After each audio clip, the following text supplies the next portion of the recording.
ನಮಸ್ತೆ ಪ್ರಿಯ ವೀಕ್ಷಕರೇ, ನಾನು ಎಸ್ ವಿ ಚಂದ್ರಕಲಾ ಶಿವಮೊಗ್ಗ. ನಿಮ್ಮ ಮುಂದೆ ನಾನು ತೋರಿಸ್ತಿರುವಂಥ ವಿಡಿಯೋ ಕ್ಯಾರೆಟ್ ಹಾಲು ಅಂತ.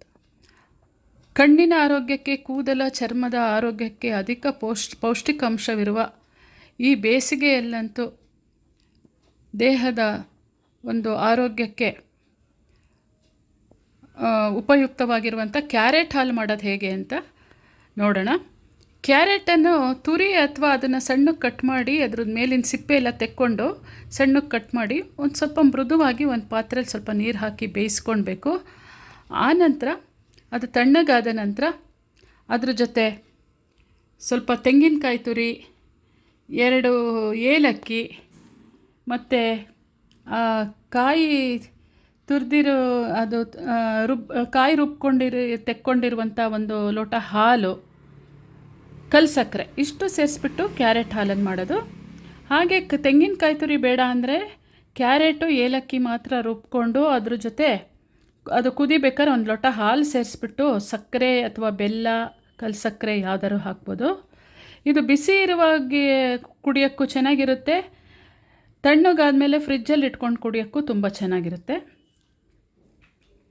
ನೋಡಿ ಇವಾಗ ಇದು ಮಾಡೋದು ಹೇಗೆ ಅಂತ ನೋಡಿ. ಕ್ಯಾರೆಟನ್ನು ಈ ರೀತಿ ನುಣ್ಣಗೆ ರುಬ್ಕೊಂಡಾಯಿತು. ಬೇಯಿಸಿರುವಂಥ ಕ್ಯಾರೆಟನ್ನು 1-2 ಏಲಕ್ಕಿ ಹಾಕಿಬಿಟ್ಟು ಈ ಥರ ರುಬ್ಕೊಂಡಿರೋಂಥದ್ದು. ಈಗ ಇದನ್ನು ಒಂದು ಪಾತ್ರೆಗೆ ಹಾಕಿಬಿಟ್ಟು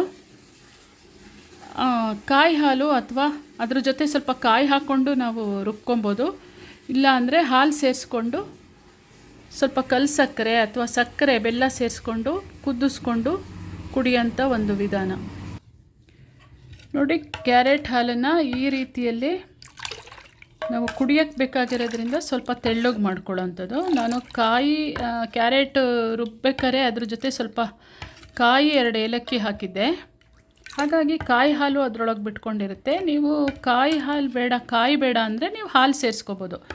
ಈಗ ಇದನ್ನು ನಾನು ಕುದಿಯೋಕ್ಕೆ ಇಡ್ತೀನಿ. ಅದು ನಾವು ತಣ್ಣಗೆ ಕುಡಿಯೋದಾದರೂ ಕೂಡ ಇದನ್ನು ಕುದಿಸ್ಕೊಂಡೇ ನಾವು ಮಾಡಬೇಕು, ಯಾಕಂದರೆ ಎಲ್ಲ ಹಸಿದು ಹಾಕಿರ್ತೀವಿ. ನಾನಿವಾಗ 2 ತುಂಡು ಕಲ್ಸಕ್ಕರೆ ಹಾಕ್ತೀನಿ. ನೋಡಿ, ಇದಕ್ಕೆ ಕಲ್ಸಕ್ಕರೆ ಇಲ್ಲದಿದ್ದರೆ ನೀವು ಸಕ್ಕರೆ ಹಾಕ್ಕೊಬೋದು, ಬೆಲ್ಲ ಹಾಕ್ಕೊಬೋದು.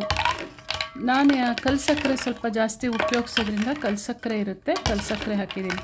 ಇವಾಗ ಇದನ್ನು ಕುದಿಸ್ಕೊಂಡ್ಬಿಟ್ಟು ಬಿಸಿ ಬಿಸಿ ಕುಡಿದ್ರೂ ತುಂಬ ಚೆನ್ನಾಗಿರುತ್ತೆ. ಬಿಸಿ ಕುಡಿದಾದ್ಮೇಲೆ ಇನ್ನೂ ಸ್ವಲ್ಪ ಉಳಿದ್ರೆ ಫ್ರಿಜ್ಜಲ್ಲಿ ಇಟ್ಕೊಂಡು ತಣ್ಣಗೂ ಕುಡಿಬೋದು. ಬೇಕಾದರೆ ನೀವೇನಾದ್ರು ಡ್ರೈ ಫ್ರೂಟ್ಸ್ ಸೇರಿಸ್ಕೋಬೋದು. ಇದು ಹೀಗೇ ತುಂಬ ಚೆನ್ನಾಗಿರುತ್ತೆ.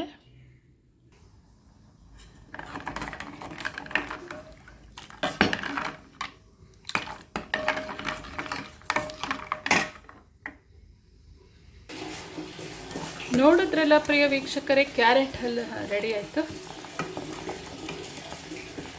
ತುಂಬ ರುಚಿಕರವಾದ ಬಿಸಿ ಪಾನೀಯ ಇದು. ಹಾಗೆ ತಣ್ಣಗೆ ಮಾಡಿಕೊಂಡು ಫ್ರಿಜ್ಜಲ್ಲಿ ಇಟ್ಕೊಂಡು ಕೂಡ ತಂಪು ಪಾನೀಯ ಕೂಡ ಮಾಡ್ಕೊಬೋದು. ನಿಮಗೆ ನನ್ನ ಈ ಕ್ಯಾರೆಟ್ ಹಾಲಿನ ವಿಡಿಯೋ ಇಷ್ಟ ಆಗಿತ್ತು ಅಂದರೆ ನಿಮ್ಮ ಅನಿಸಿಕೆ, ಅಭಿಪ್ರಾಯವನ್ನು ತಿಳಿಸಿ ಅಂತ ಹೇಳ್ತಾ ಥ್ಯಾಂಕ್ ಯು ಸೋ ಮಚ್. ಧನ್ಯವಾದಗಳು.